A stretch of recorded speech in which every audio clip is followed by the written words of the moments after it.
HOA Karen crushed vet's metal. Didn't know my sister's a criminal lawyer. The community center smelled of stale coffee and desperation.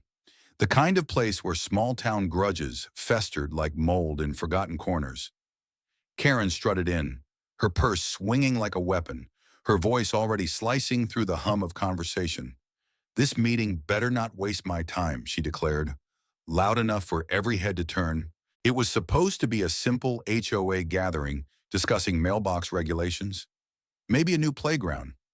But Karen, self-appointed queen of the neighborhood, had other plans. She'd been itching for a fight since the last meeting, when someone dared park a pickup truck an inch over her imaginary line.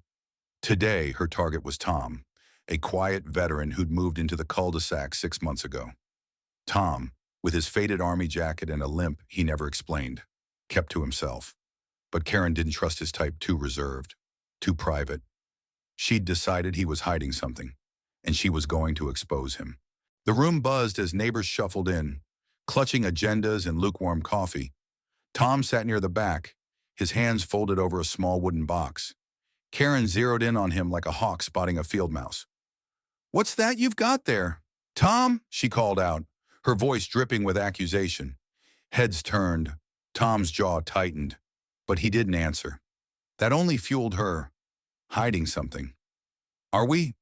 This is a community, not a bunker."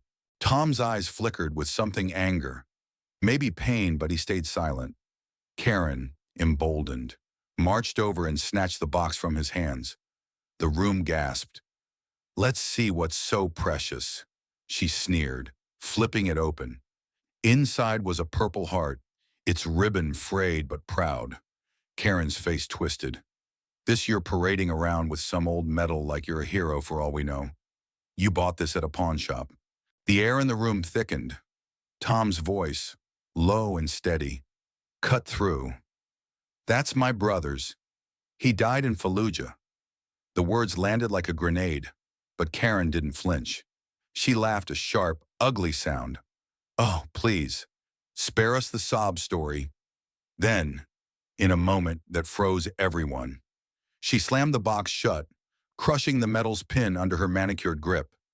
The snap of metal echoed like a gunshot. Murmurs erupted. A woman in the front row covered her mouth.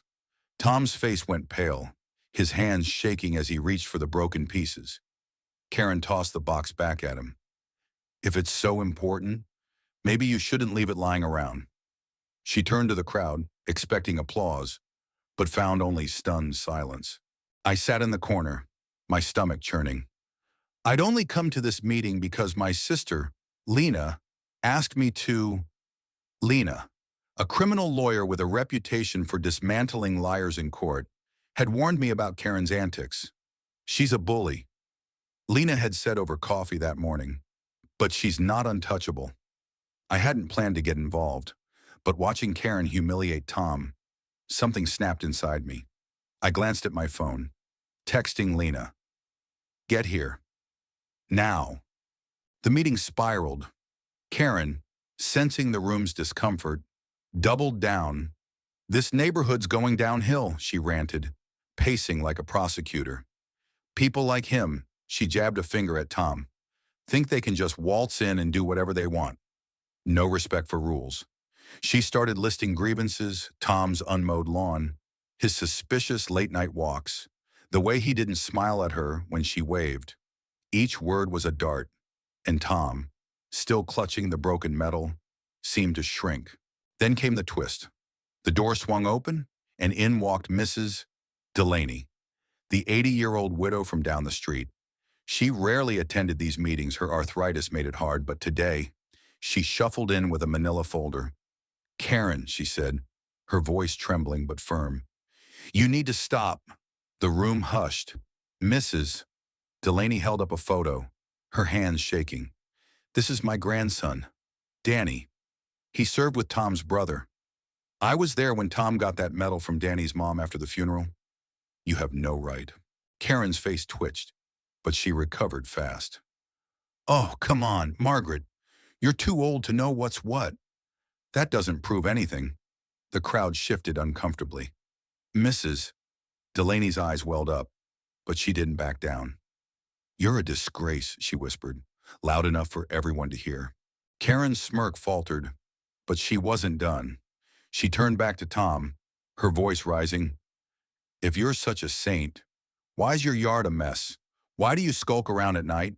What are you hiding?" She was fishing, desperate to regain control. The room was a powder keg, and Karen was striking matches. Then the door opened again. Lena strode in, her heels clicking like a metronome. My sister was a force tall, sharp-eyed, her briefcase swinging like a gavel. She didn't bother with pleasantries.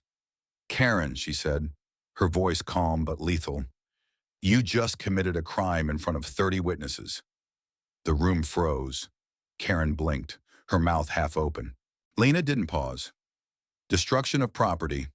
That metal's a federally protected item under Title 18 United States Code, Section 704.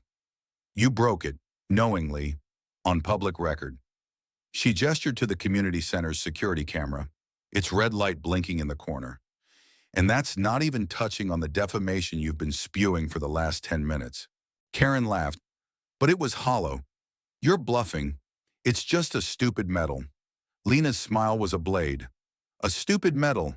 It's a Purple Heart, awarded to a soldier who died for this country. You crushed it, Karen, and you did it while slandering a veteran who's already lost more than you'll ever understand." She pulled out her phone. "Already dialing. I'm happy to let the police sort this out, or maybe the VA's legal team. They love cases like this." The room erupted in whispers. Karen's face drained of color. She stammered, "This is ridiculous, I didn't mean." But Lena cut her off. "You meant every second of it, and you're going to answer for it." Tom, still silent, looked up at Lena, his eyes glistening. He didn't say a word, but the gratitude in his expression spoke volumes.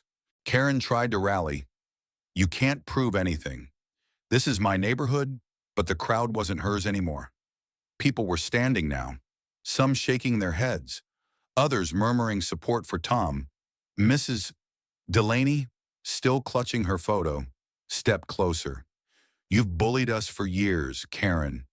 Calling the cops on kids for skateboarding, fining people for stupid things like wrong flowers.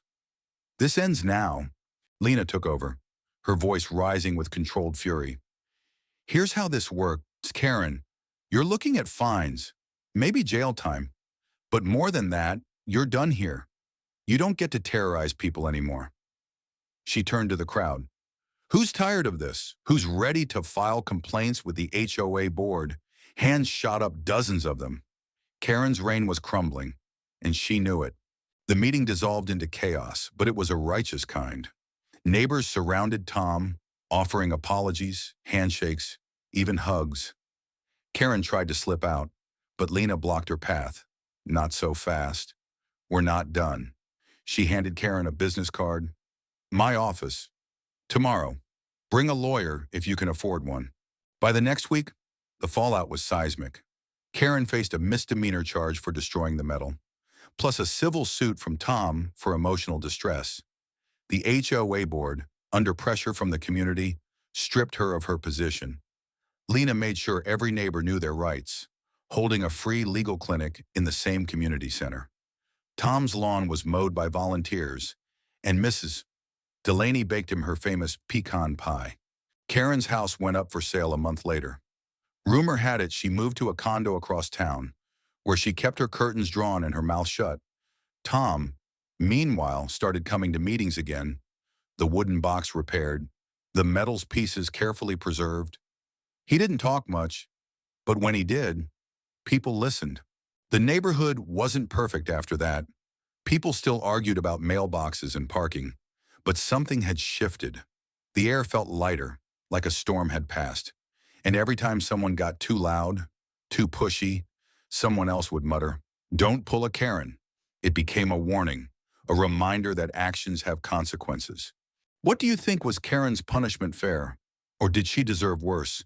Share your thoughts. I'm curious to hear where you stand.